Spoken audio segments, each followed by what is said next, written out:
Jai Sri Ram. By the grace of Lord Sri Krishna, Lord Sri Jagannath, Lord Sri Ram, we will continue the story of Ramayana, Part 3, The War, Chapter 8, The Colossal Demon. If you have not watched the previous chapter of Ramayana, you may go to the playlist or click on the I button on the top so that you can connect the story of Ramayana from the beginning till to this chapter. If you like this video, you may subscribe the channel and share to your friend. Jai Sri Ram. So, the chapter 8, the colossal demon, it started like this. Ravana returned to Lanka feeling highly disturbed, overcome by wrath like an elephant defeated by a lion. He felt humiliated, remembering the force of Ram's irresistible arrows. He wondered what action to take. He summoned his counselors, who then entered the council chamber and surrounded Ravana as he sat upon his throne. The demon looked around and spoke to them, still shaking from his fight with Ram. It seems that all my asceticism has proved useless, for I have been utterly vanquished by a merry mortal. I am now recalling Brahma's boon, which excluded protection from humans. I think this Ram is the one referred to by King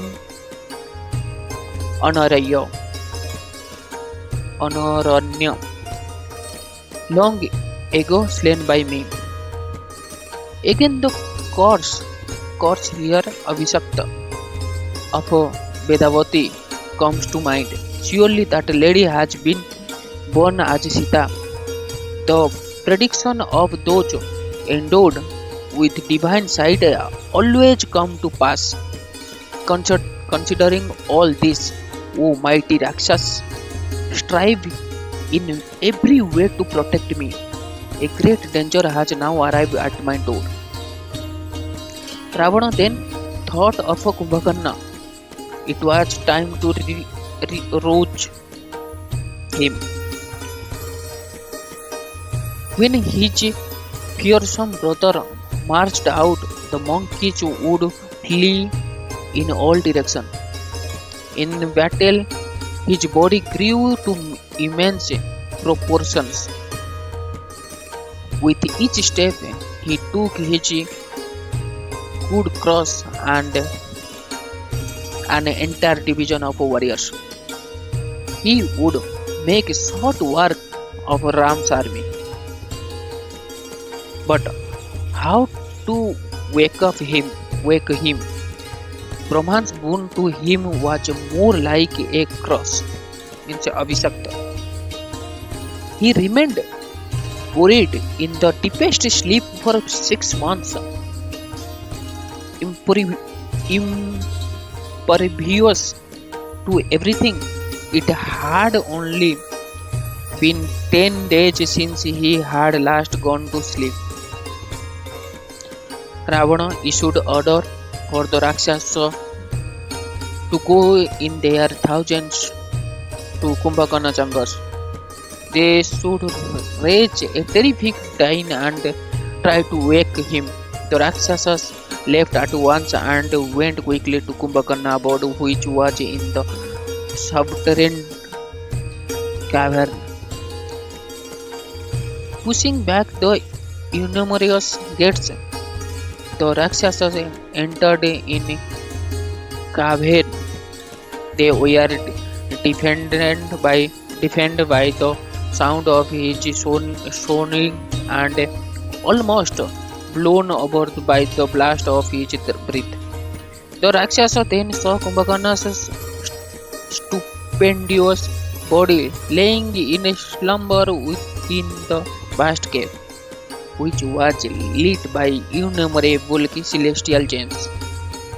They piled up great mounds of meat and other food by his side, heaps of antelopes, buffaloes, and bear were placed next to him, along with massive pails of blood.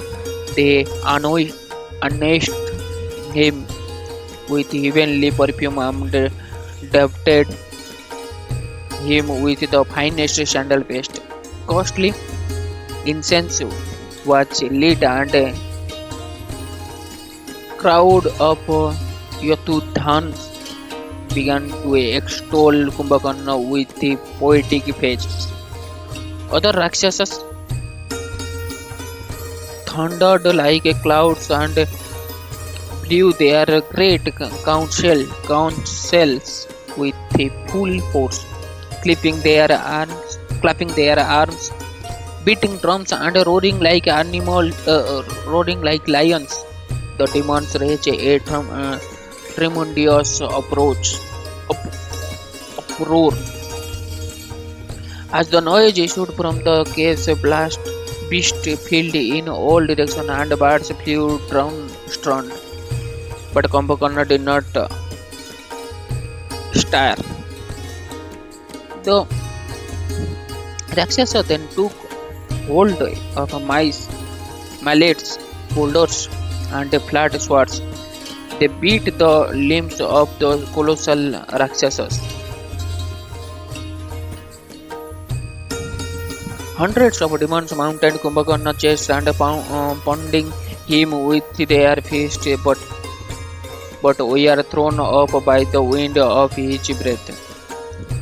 Thousands, 10,000 Rakshasas surrounded him, and all at once began to roar and strike him body with their hard fists. Still, he would not awaken.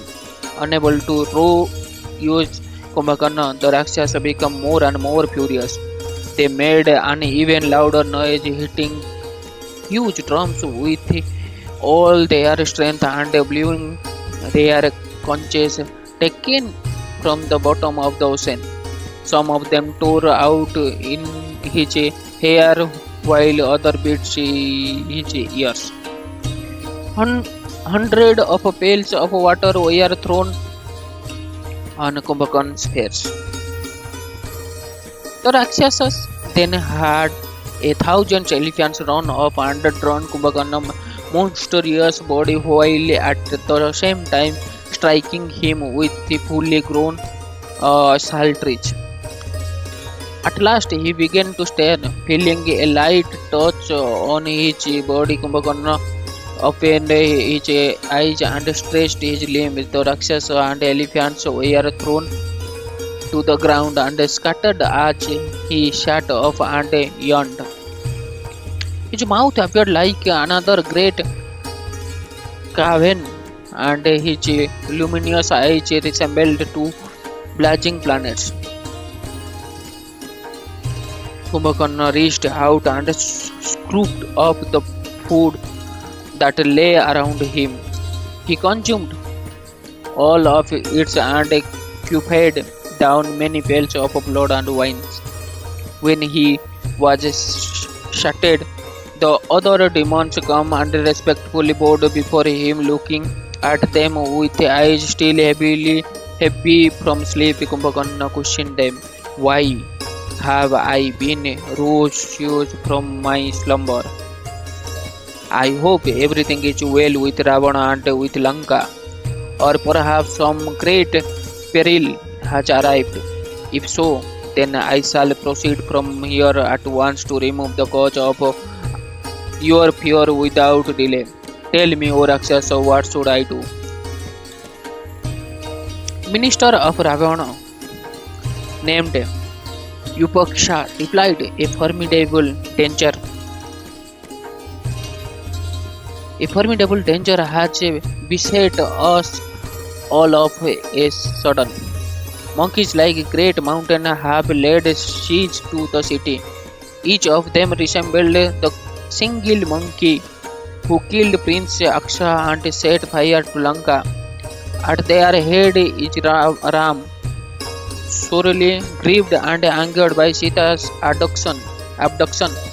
Even our Lord Ravana was overpowered by him in an encounter and then released. Kumbhakarna was not surprised.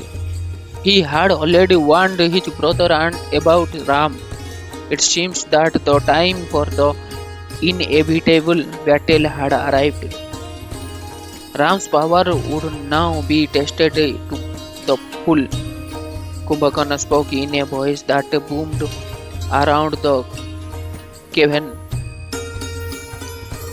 This very day I shall whip out the entire army of a monkey.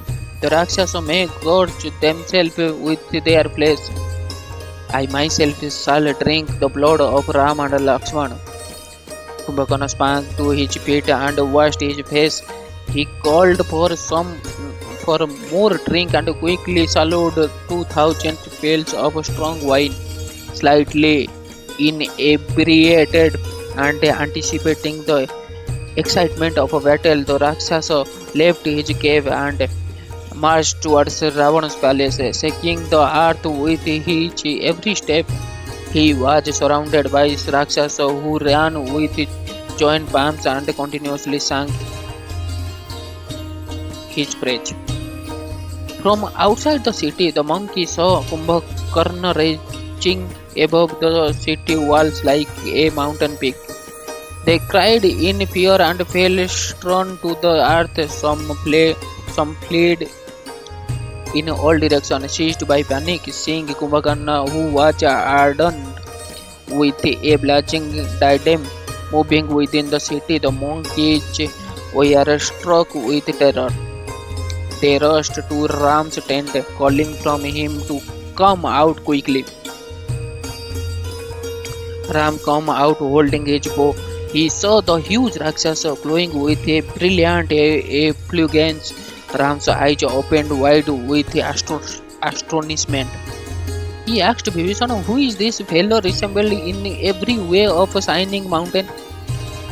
Simply opening seeing him, the monkeys have been put to fight. I have never seen such a creature before. Vibhishana told Ram everything about Kumbhakarna, describing the power of Ravana's immense brother. He said, "This demon has defeated Indra and all the gods in battle. He has cursed and devoured 10 of thousands of mighty Daityas and Danavas. Indeed, this one has consumed innumerable living beings.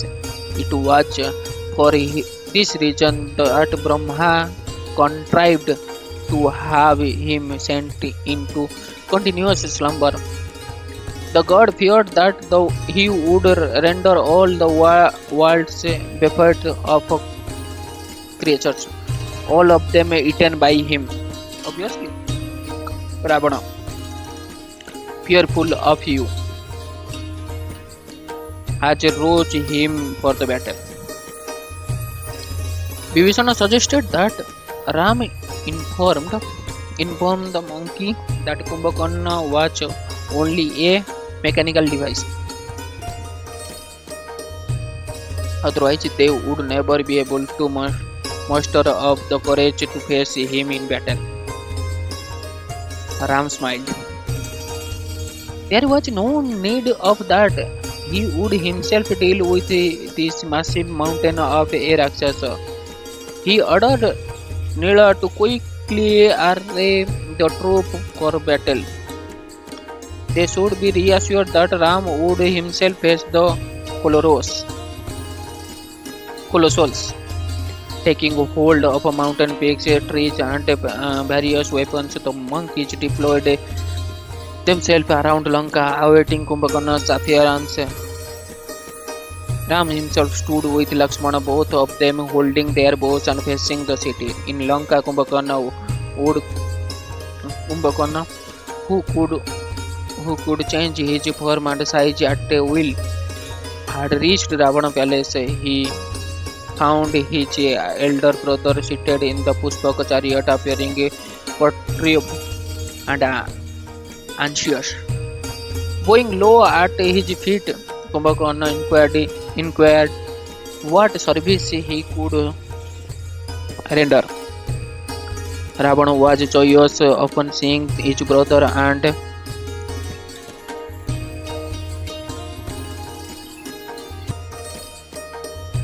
Ravana was joyous upon seeing his brother and he directed him to sit down on a splendid heavenly seat.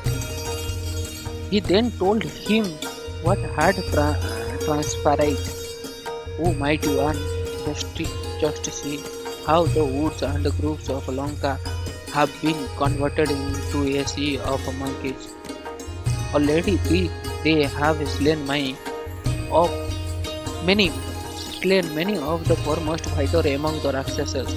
I have been unable to overcome them by any means. Therefore, I have sought you as my only shelter. I can think of no other way to defeat this Simeon army. Beloved brother, you have routed the gods and Danavas many times. Be my servitor today, and the gods Ram and his followers without delay.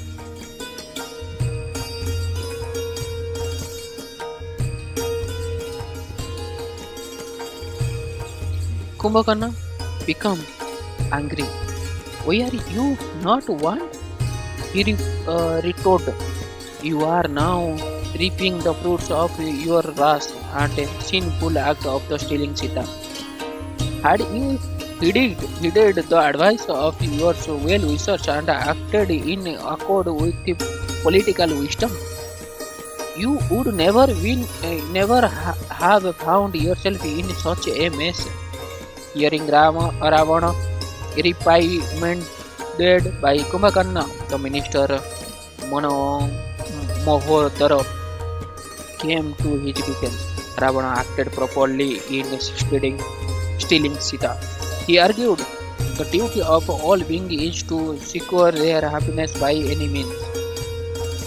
Even virtue is only a means to ensure one's happiness. Therefore, Ravana's thief of Sita meant as it was for his pleasure and was rightful down. Ravana also did not like his brother's speech and he answered angrily, what use is this lecturing now? We face the greatest danger we have ever known. This is the time for action. Know what? Whether I have acted wisely or not is of little consequences now. Let us do what must be done. Kumbhakarna said, smiled. Be at ease. Dear brother, he had soothingly. I spoke only out of my love for you. It is always the duty of a well-wisher to tender proper advice. I shall now fight. You should cast away your fears. Soon you will see the monkey's army stretched out of the battlefield. Ram's head will be brought before you. Sugriva and the other monkey's chiefs will be thrown about like so many pieces of dust. Kumbhakarna behanded his powers at length, growing more and more enraged. He did not care if Brahma, Indra or Yamraj appeared on the battlefield. There would be no shelter for Ram. There would be no shelter for Ram and his army. Mohodara spoke again. Oh Kumbhakarna, you are powerful and brave, but you should give up any thought of defeating Ram. That human has already killed 14,000 powerful Rakshasas single-handedly. He is now discriminating our army. I do not think further battle with him is at all wise. Mohodara was afraid. He suggested that Ravana use trickery to win over Sita. The demon king should convince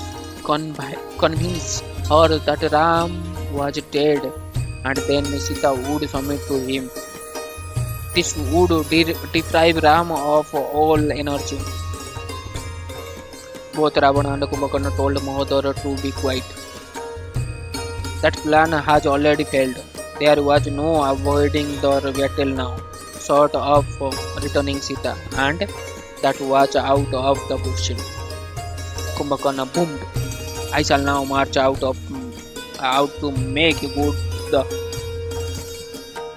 disturious policy you have initiated. O king, you are surrounded by useless minister like Mahodara. They simply acquiesce out of fear and lead you into more and more danger, which they are then powerless to prevent. It is fortunate for you that I am here as your protector. Ravana laughed heartily to see his brother resolve. Surely he would now be saved. No one could face Kumbhakarna and life. This would be a glorious day for the Rakshasa. Ravana sprang up and placed a beautiful gold necklace around his brother's neck. He also adorned him with numerous other gems, stood ornaments, and had many fragrant garlands put on him. Kumbhakarna donned an impenetrable golden coat of mail and a huge dark blue girdle. As he marched out for battle, he shone like the western mountain receiving the setting sun. He went fast to Ravana weapons rooms and took off a great pike which was embellished with gold and which emitted blue flames even as it lay there. It shone like Indra's thunderbolt and was no less powerful. The pike was with, with wreathed with garlands of crimson flowers and smeared with the finest sandal paste. Clutching his fierce weapon, the demon stormed towards the city gates. Thousands of drums were beaten and conches blew. Kumbhakarna assumed they formed 600 bow length height and more than 100 in breadth. He stood towards the battlefield surrounded by gigantic Rakshasa driving chariots and mounted upon elephants. Others followed him on camel, donkeys, lions, elephants, serpents, antelopes, and birds. The Rakshasa who all had terrified forms and faces, raising their mace, swords, slings, falchions, and bows, sending up a terrific roar. As the Rakshasa moved up, there were many grim omens, a massive grey clouds full of thunder and lightning covered the sun. The earth shook, birds wailed from right to left, and a large vulture priest of Kumbhakarna pikes. The Rakshasa left eyes and arm throbbed. A flaming meteor fell from the sky and descended to the ground with a terrible crash. Jackals howled and a strong wind blew into their faces. Kumbhakarna paid no heed to the omens. He stepped over Lanka's defensive wall and laughed out loud. The Rakshasa gazed around at the army of monkeys which appeared like a mass of cloud. Seeing the splendorous Rakshasa sudden appearance, the monkeys disappeared in all directions. Even as clouds are scattered by a gale, Kumbhakarna roared repeatedly, filling the four quarters with a unbearable thunder which agitated the ocean and made the mountains wake. Numerous monkeys fell unconscious simply from hearing the sound. Others fell screeching in terror. As the monkeys stampled dead anger, called out to them, "Have you forgotten your prowess, your valor, and your lineage? Why are you fleeing like ordinary monkeys? This gigantic nightmare of Rakshasa will not be able to stand for long against us. Protected as we are by Ram and Lakshmana, stand and fight. Oh, honor us!" The monkeys regained confidence upon hearing Angada's word, turning back and taking hold of trees and rocks. They stood firm, so as Kumbhakarna rushed towards them, they smashed the Rakshasa with mountain sticks and fully grown trees. But these had no effect whatsoever. Feelings shattered to the ground. Kumbhakarna reached down and scooped up hundreds of monkeys. He thrashed them furiously to the earth. The Rakshasa began destroying the ranks of Vanara's troops like a fire-consuming dry wood. Numerable huge monkeys soon lay senseless on the ground covered with blood. The monkeys again hastily retreated. They found a way through without looking back or sideways. Some rushed back over the ocean bridge. The other were seen sailing through the air, having been struck or touched by the Rakshasa with their face turned pale. The monkeys screamed up mountains or dived into the sea. Bears climbed trees and hid in caves. The whole army ran about in fear, not knowing which way to turn. Angada tried again and again, rallied the monkeys. He called out to them, "Come back! Where will you hide from this monster?"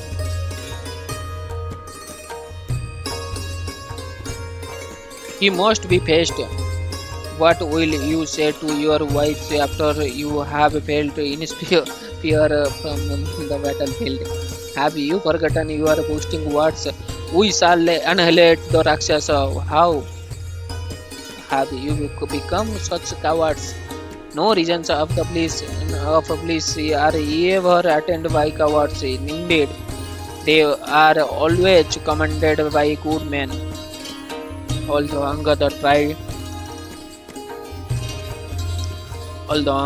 tried in many ways to conceive his troops to fight, they would not listen. They continued fleeing, some of them replying to the prince as they ran. This Rakshasa cannot be faced in battle. This is no time to exhibit bravery. For life is danger, we are going. Okay. Although their troops fled in all directions, Angada and Sugriva remained firm, along with Hanuman and some of the other powerful commanders of Monkey's troops. The Vanara leads then somehow managed to check the monkeys and remind them of Ram's invisibility. Okay, to be serious, with heartening argument by the conceived, the monkeys to one more advance against Kumbhakarna. With Angada at their head, the Vanara force turned again to face the mighty Rakshasas. Thousands of monkeys rushed in a body of at Kumbhakarna, but he swept them aside with his pikes. He ran about crushing and devouring the monkey, even as Garuda could devour serpents. With great difficulty, the monkeys remained standing in the forefront of a battle. Waves of other Rakshasas rushed forward in support of Kumbhakarna. Roaring in joy, the battle raged furious with Kumbhakarna wreaking havoc among the monkeys' army. The powerful Tibhida hurled an immense boulder at Kumbhakarna. The Rakshasa evaded the rocks and it fell among the other Rakshasas, crossing chariot, horse and elephants along with thunders of demons. The Rakshasa warriors fought back, shaving the heads of the yelling monkey with their deadly arrows.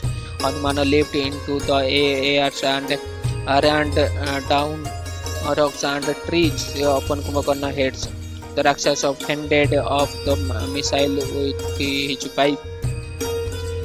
Hanumana, who had grown to huge proportions, calmed down onto the ground and stood firmly in front of Kumbhakarna. He smashed him on the breast with a mountain peak, and the Rakshasa reeled back in pain.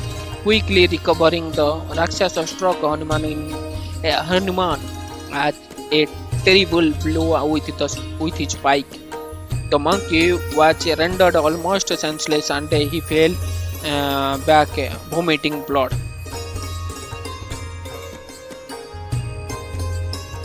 Seeing Hanuman thrown down, the Rakshasa force cheered loudly, and the monkeys fled in fear. Nila quickly came forward and rallying the troops.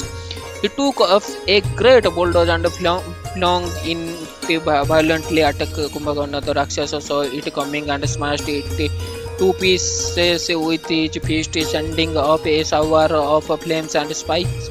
Five huge monkey ships then attacked Kumbhakarna from all sides. They struck him with large trees at the palms of their heads and their feet.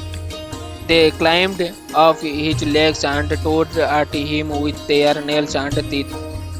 Then hundreds of other monkeys rushed at Rakshasa and leaped upon him. Kumbhakarna pocket the monkeys from his body and thrust them into the huge open mouth. Monkeys were seen to issue out of his nostrils and his ears as the demon repeatedly thrust them into the mouth. Kumbhakarna looked like death incarnate, appearing for the destruction of all living beings. One by one, the powerful monkeys' leaders assailed him and were repulsed. Sugriva took up a great mountain tops and boldly challenged the Rakshasa. See my powers, O Rakshasa, leave aside the other monkey and face me. With each mountain peak I shall dash you. With this mountain peak I shall dash you to the ground. The Rakshasa laughed. I know you, monkey. You are a grandson of Brahma and the son of a mighty Riskaraj. Thus you stand there roaring. Show me then the limits of your strength. Sugriva immediately hurled the vast cargo upon the demon's chest. It smashed to pieces and fell to the ground, but the Rakshasa was hardly moved. In a rage, he threw his flaming pike at Sugriva, but Hanuman intercepted it as it flew. The monkey placed the pike across his knees and broke it in two, making the Vanara's troop roar with joy. Kumbhakarna became maddened. He stormed across the Malaya mountain and tore from it a massive peak. Spinning around the Rakshasa, the Rakshasa hurled it at Sugriva. The monkey's king was caught by the whirling carg and he fell unconscious. The Rakshasa shouted in a triumph. Thinking Sugriva to be slain, Kumbhakarna quickly ran over and took up the fallen monkey. Pressing them under his arm, the demons made his way back to the city. If Sugriva was killed or captured, then the entire monkey army would be finished. As the Rakshasa stepped over the city wall, he was greeted by cheering citizens. They showered flowers and scented water on him. Sugriva felt the cool water on his face and he regained consciousness. He saw himself being carried towards Ravana's palace. Bending his body violently, Sugriva spun round and ripped up the demon's ear with his nails. He then beat off the end of the nose and cured his side. Kumbhakarna roared in pain and threw the monkey down. Sugriva bounced off like a ball. He sprang on to a rooftop and quickly bounded over the city wall and back to the monkeys. Kumbhakarna stood with blood running down his face. He screamed in anger and turned back towards the battle, holding a terrible looking mace. Rushing into the monkey's force, he continued annihilating them by the thousands. Lakshmana then appeared before the Rakshasa, immediately shot 2 dozen flaming arrows into Kumbhakarna's arms. The prince continuously released arrows which covered Kumbhakarna on all sides like a golden cloud. Brushing aside the shaft, the Rakshasa laughed and spoke to Lakshmana. You have shown me your powers, O prince. I am impressed with your valor. Even Indra or Yumaraj would not dare to face me in an encounter, but I wish to fight only with Ram. Where is your brother? By slaying him, I shall put an end to this conflict. My army will then finish the rest of the monkeys. Rama heard the Rakshasa huge, hardly challenge. He called out, "Stand ready for battle," and shot from a distance of number of arrows that pierced the huge demons all over Kumbhakarna at once rushed towards him. Clutching his mighty mace, Ram sent a volley of arrows which shattered the Rakshasa mace even as he raised it for Ram's destruction. Shaft bedecked Shafts bedecked with golden feathers turned into the demon's body by the thousands. Blood poured from his wounds like streams from a mountain. Kumbhakarna ran about in fury, crushing monkeys and demons alike. He seized hold of tremendous strokes and sprung it at Ram.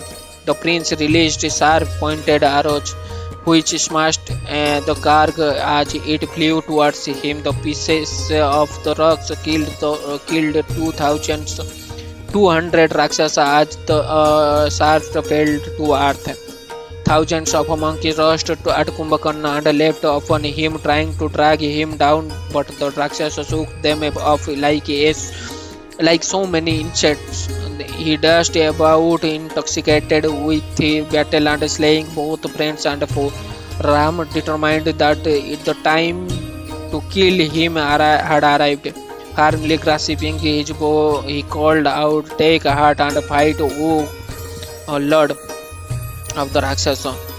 Know me to be the destroyer of the Rakshasa race.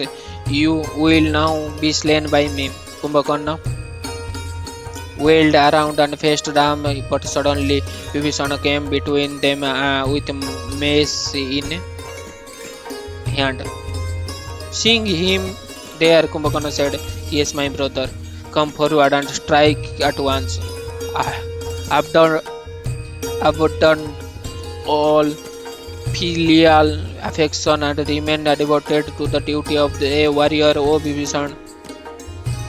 You alone are the redeemers of our race.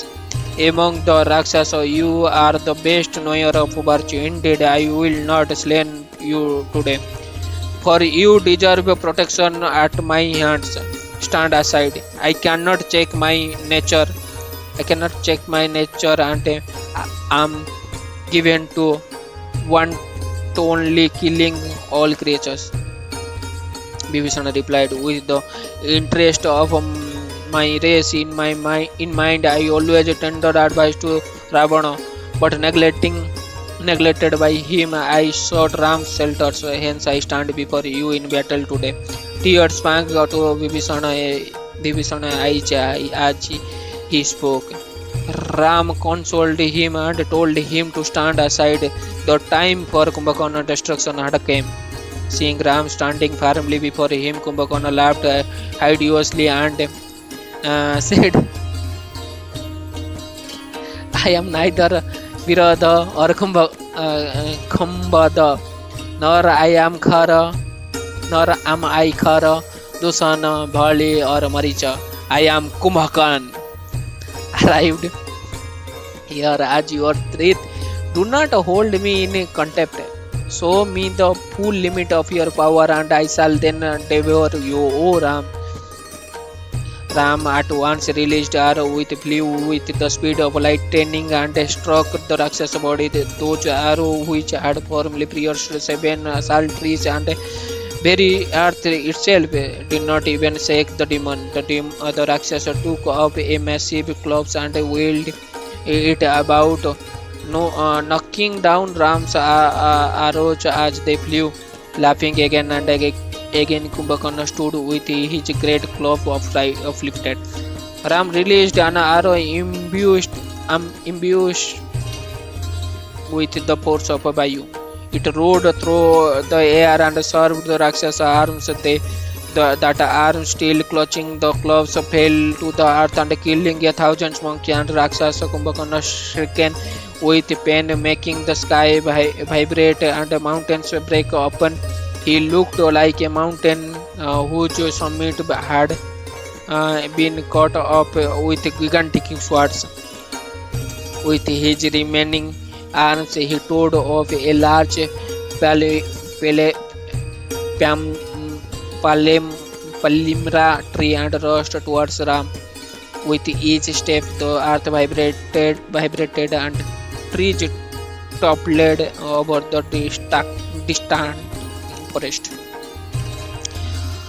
Ram released another mystic missile which cut off the Rakshasa over other arms. It fell with a